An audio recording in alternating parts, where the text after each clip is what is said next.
Workplace discrimination and sweet justice, story you can't miss. Maya Johnson had always dreamed of this moment. Her first day at Whitmore Company, one of the biggest corporate firms in the country. She had worked tirelessly, pushing through years of late-night study sessions, internships, and sacrifices to earn her place. Now, standing at the towering glass doors of the company's headquarters, she took a deep breath, squared her shoulders, and stepped inside. The lobby was grand, high ceilings, sleek marble floors, and the quiet hum of important people rushing from one place to another. Maya's heart pounded with excitement and nerves as she clutched her new employee badge. This was it. The beginning of something great. "Can I help you?" A sharp voice cut through her thoughts. She turned to see a white woman, middle-aged, with platinum blonde hair pulled into a tight bun. She wore a crisp gray suit and a thin-lipped smile that didn't reach her eyes. Maya smiled, extending her hand. "Yes, I'm Maya Johnson. I'm starting today in the marketing department." The woman didn't shake her hand. Instead, she raised an eyebrow, scanning Maya from head to toe like she was out of place. "You mean, the internship?" Maya's stomach tightened. "No, I was hired as a full-time associate." "Oh," the woman said flatly, as if the idea of Maya being an actual employee was surprising. "Well, follow me." No welcome aboard. No introduction. Just a cold command. Maya followed her down the hallway, feeling the shift in the air. Other new hires, mostly young white professionals, were being introduced with warm smiles and friendly handshakes. One even received a welcome gift bag. Not her.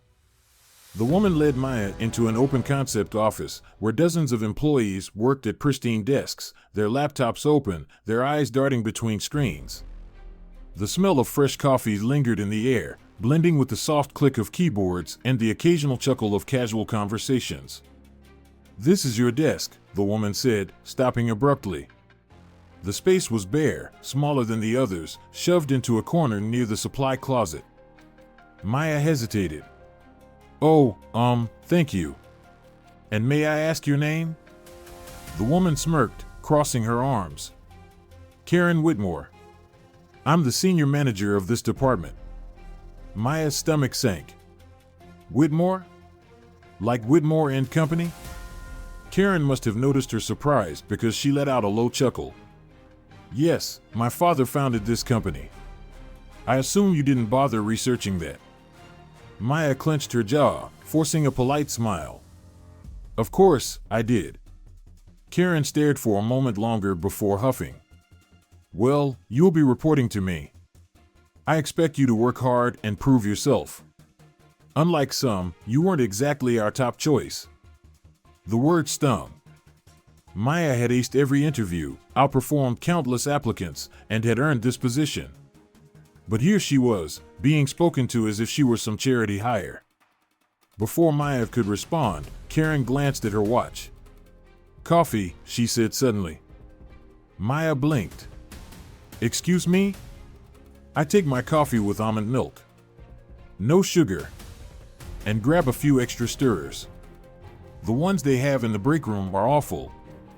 Maya's pulse spiked. She wasn't hired to be an assistant. She wasn't here to fetch coffee. She opened her mouth to say something, but then she felt it, the stares. A few employees glanced up from their desks, watching, waiting.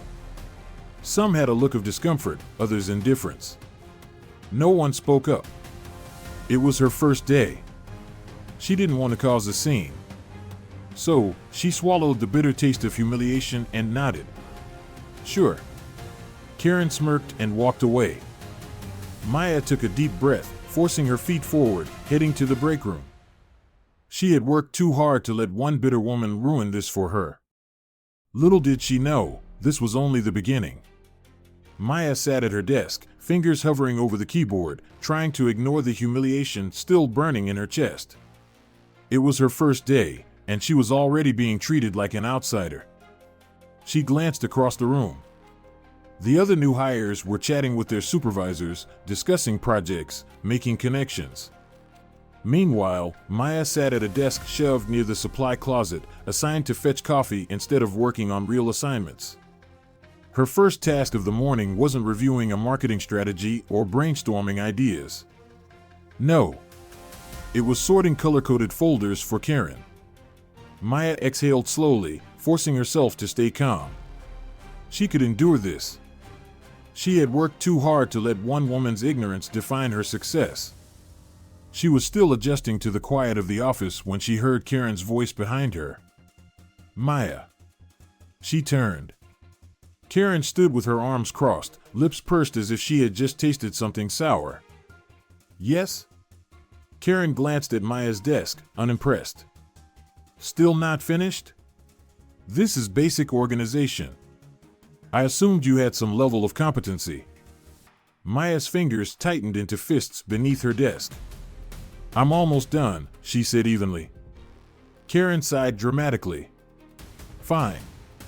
When you're finished, print out 20 copies of the client report and bring them to the conference room. And don't be late. Maya opened her mouth to ask where the report was, but Karen was already walking away. Maya rushed to complete the task, determined not to give Karen any more reasons to look down on her. She grabbed the client report from the company drive, loaded the printer, and hit print. Then the printer jammed. She felt panic creep into her throat. She tried to fix it, but time was slipping away. A male colleague noticed her frustration. Need help? Maya hesitated. Yes, actually. He quickly cleared the jam. Happens all the time. You're new, right? I'm Jake. Maya. Thanks, Jake. No problem, he said, smiling. Good luck with Karen. Maya didn't have time to ask what he meant. She grabbed the stack of freshly printed reports and hurried toward the conference room. But when she arrived, Karen was already inside, and so was the entire executive team. Karen turned, her expression sharp. You're late. And these, Karen grabbed one of the reports, flipping through the pages, are the wrong version. Maya's stomach dropped. She had printed the most recent draft, but Karen had likely sent an older one just to set her up. I sent you a version with my edits this morning, Karen continued, shaking her head as if Maya was completely incompetent.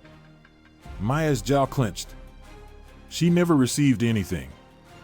I'll go reprint them, Maya said, her voice leveled despite the frustration burning in her chest. Karen smiled. No need. I already printed them myself. She turned to the executives. My apologies, gentlemen. Some of us aren't quite as efficient as we should be. Maya wanted to disappear. She swallowed the humiliation, forcing herself to stay composed as she walked out. The moment she stepped into the hallway, she took a slow, deep breath. This wasn't about incompetence. This was about power. Karen wanted her to feel small. And worse, no one was stopping her. The next few days were more of the same. Karen dismissed her ideas, ignored her in meetings, and continued assigning her menial tasks. One afternoon, Karen walked by her desk and dropped a stack of documents onto it without so much as looking at her. Staple these. Maya stared at the thick stack of papers, then at Karen. Is this part of the marketing assignment? Karen smirked. It's part of whatever I tell you to do. Maya felt her patience thinning. She had 2 degrees, years of experience, and a flawless resume, and here she was, being treated like she was a temp. Still, she bit her tongue. She had endured worse. But the final straw came when Karen publicly humiliated her in front of clients. A major client came in for a presentation meeting, and Maya had spent hours preparing slides, researching the company, and gathering data. But when it came time to present, Karen cut her off mid-sentence. Actually, I'll take it from here, Karen said smoothly, clicking to the next slide. Maya's mouth went dry. Karen proceeded to take credit for all of her work, presenting her data, her research, her strategy, as if Maya didn't exist. Maya sat in stunned silence. The clients applauded the ideas, impressed by the detailed strategy. Karen beamed. "We have such a strong team here at Whitmore & Company," she said, without acknowledging Maya once. Maya clenched her fists beneath the table. Enough. That night, she called her father. "I don't know how much longer I can take this," she admitted, her voice thick with frustration. Her father, Richard Johnson, listened quietly. Then he said, "I'll be in town tomorrow. Why don't I stop by?" Maya hesitated. "You don't have to. I'd like to see my daughter's workplace," he said simply. Maya smiled, the tension easing just a little. She had no idea how tomorrow would change everything. The next morning, Maya arrived at the office determined. She had endured enough. Karen's constant microaggressions, the endless belittling, the way she was treated as less than, it all boiled inside her. But today, Maya wasn't just enduring. She was waiting. Her father would arrive soon, and although she had no idea what he planned to do, just knowing he would be there gave her strength. At exactly 10:15 a.m., the office doors swung open. A man walked in, tall, confident, dressed in a simple navy blazer over a button-down shirt. He didn't look like an executive. He didn't need to. His presence alone commanded respect. Richard Johnson scanned the room, his eyes searching for one person. Maya. She stood from her desk, ready to greet him. But before she could take a step, Karen appeared. "Excuse me, sir," she said sharply, striding toward him. Her eyes raked over his casual attire. Visitors were rare at Whitmore & Company. Without a suit and tie, Richard must have looked out of place to her. "Are you looking for someone?" Karen asked, her tone polite but thinly veiled with irritation. Richard turned, his dark eyes calm but firm. "Yes," he said. "I'm here to see my daughter." Karen frowned. She quickly glanced toward Maya, then back at Richard. "Oh," she said with an air of disbelief. "You must be mistaken. I think you might be looking for one of our interns." Maya stiffened. Her father's expression didn't change. "I know exactly who I'm looking for," he said evenly. Karen sighed, clearly annoyed now. "Look, sir, this is a private office. If you need assistance, you should check in at the front desk." "I don't think that'll be necessary," Richard interrupted, his voice firm. Something about his tone made the office go silent. Employees paused, their eyes flicking toward the exchange. The tension thickened. Karen huffed. "Sir, I don't know who you think you are, but we have policies." And that's when Maya spoke up. "Karen," she said smoothly, stepping forward. Karen turned, irritated. "Maya, I'm handling this." "You should stop," Maya said simply. Karen let out a harsh laugh, crossing her arms. "Excuse me?"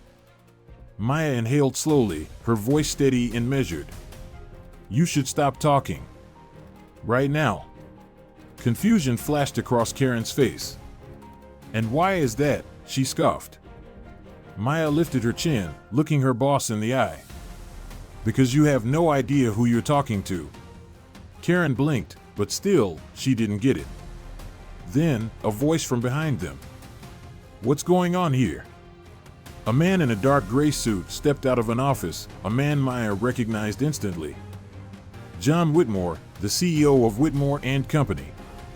Karen straightened immediately, her smug expression returning. "Mr. Whitmore, I apologize for the disruption. This man just wandered in, and I was just about to have him escorted out."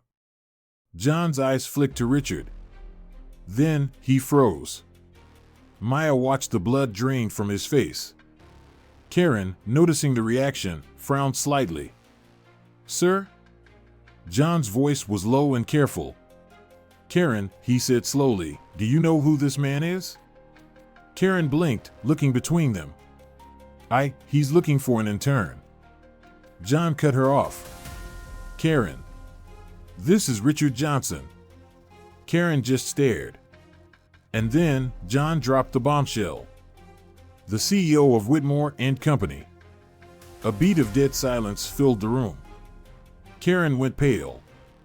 Maya saw realization crash over her like a tidal wave. Her mouth opened, then closed again. The entire office was frozen. Karen's superiority vanished in an instant. The same man she had dismissed, insulted, nearly kicked out, was the very person who outranked everyone in the company, including her. Richard was the CEO. Her boss's boss's boss. Maya felt a quiet satisfaction as Karen's breath hitched. And then, Richard spoke. "Karen," he said, his voice deceptively calm. "Why don't you explain exactly how you were handling this?" Karen stammered, searching for words. I didn't." Richard simply raised a hand. "No. I want you to repeat exactly what you said to me just now." Karen's lips quivered, but no sound came out. Maya watched her squirm, watched her realize that she had destroyed herself. Richard turned to John. "Is this how your company operates?" he asked smoothly. John shook his head quickly, his face still pale. "Not at all, sir. This is an unacceptable mistake." Richard's expression hardened. "No," he said. "This wasn't a mistake. This was deliberate." His voice was low but powerful, and the entire office was holding its breath. Maya saw Karen's hands trembling at her sides. Then, Richard spoke 4 final words. "She's fired." Immediately. Karen sucked in a breath, her body going rigid. John didn't argue. He nodded once. "Yes, sir." Karen whipped around to him in shock. "Mr. Whitmore, please." But John's face was stone cold. "Clear out your desk." Karen gasped, her face red with humiliation. "This isn't fair," she hissed. I was just." Maya tilted her head. "You were just what, Karen?" she said softly. Karen's breath hitched. Then, in a final act of disgrace, she spun around and stormed out, the entire office watching as she grabbed her things in a humiliated silence. The second she was gone, a weight lifted from the room. Maya turned back to her father, heart pounding with relief. Richard gave her a knowing smile. "I think it's time we talk about your promotion." The office remained silent as Karen stood there, her face frozen in disbelief. Her lips parted, as if she wanted to protest, but no words came out. She had spent years believing she was untouchable, that her last name and position would protect her from any consequences. But now, in front of everyone, she had been exposed. Her power was gone. She turned desperately to John Whitmore, her boss, the man she had always believed would have her back. "Mr. Whitmore," she gasped, her voice trembling. "Please, this is all a misunderstanding. I didn't know who he was. If I had known." Richard let out a low chuckle, but there was no humor in it. "That's exactly the problem," he said coolly. "You should treat everyone with respect, not just the people you think matter." Karen flushed scarlet. John shook his head, already done with her. "You heard him, Karen. Clear out your desk." Karen's breathing quickened, panic setting in as she realized this was really happening. "I have worked for this company for 10 years, she cried. "I have seniority." Richard didn't flinch. "And yet, in 10 minutes, you managed to undo all of that." Karen stared at him, her hands shaking. Then, without another word, she turned on her heel and stormed out, her heels clicking violently against the tile. The entire office watched as she disappeared through the doors. And then, just like that, she was gone. A thick silence lingered in the air before a quiet shuffle of movement broke the tension. Maya glanced around, watching as employees exchanged wide-eyed looks. Some of them looked relieved. Others, clearly those who had feared Karen, looked stunned. Then, slowly, a few people began clapping. A single clap. Then another. And then, like a wave, the office erupted into quiet applause. Maya's eyes widened in surprise. Richard smirked. Looks like you had more supporters than you thought." Maya let out a breath she hadn't realized she'd been holding. It wasn't just about Karen. It was about all the times she had humiliated people, about the toxic culture she had fostered. Now, it was over. Richard turned to John, his expression returning to its usual calm authority. "Let's talk," he said simply. John nodded quickly, leading Richard into his office without another word. Maya watched her father go, still feeling a little in shock. Then, she felt a tap on her shoulder. She turned to see Jake, the colleague who had helped her with the printer on her first day. He grinned. "Well, that was the most satisfying thing I've ever seen." Maya laughed, shaking her head. "I still can't believe it." "Oh, believe it," Jake said, crossing his arms. "Karen thought she ran this place. Turns out, she was wrong." Maya smiled, finally letting herself relax. For the first time since she started working here, she felt like she belonged. Minutes later, the door to the CEO's office reopened. Richard stepped out, and John followed closely behind, his face slightly pale. Maya quickly walked up to her father. "Dad?" Richard smiled. "We had a good talk." John cleared his throat. "Maya," he said carefully, his tone much different than before. "We owe you an apology. And a conversation about your future here." Maya raised an eyebrow. "A conversation?" John nodded. "Your performance has already been noticed.